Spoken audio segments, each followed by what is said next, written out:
আমরা আবু বকর সিদ্দিককে ভুলবো না। এই অঙ্গীকারবদ্ধ নিয়ে আজকের এই জমিন থেকে যেতে রাজি আছেন?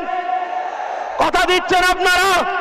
কেন আবু বকর সিদ্দিক একটা ইনকিলাব, আবু বকর সিদ্দিক একটা ইনসাফ, আবু বকর সিদ্দিক একটা চেতনাপূর্ণ সমাজ, আবু বকর সিদ্দিক পিছিয়ে পড়া মানুষের জন্য কণ্ঠ, আবু বকর সিদ্দিক এই স্বাধীনতার জন্য তিনার যে অবদান, আবু বকর সিদ্দিক যিনি এই পিছিয়ে পড়া অসহায় মুসলিম সমাজের শিক্ষা সর্ববিষয়কে আগিয়ে দিয়েছে। এবং এই বাংলার জমিনে যেদিন সে বেদাত বেশরিয়াতি কর্মকাণ্ড হতো, এই বাংলার জমিনে সেদিন ফুরফুরার হযরত জামানের মুজাদ্দেদ আবু বকর সিদ্দিক আপনাদেরকে শিক্ষা যেমন দিয়েছে, সভ্যতা দিয়েছে, ইনসানিয়াত কি জিনিস সেই জিনিস আপনাদের দুয়ারে দুয়ারে বাড়িতে বাড়িতে পৌঁছে দিয়েছে।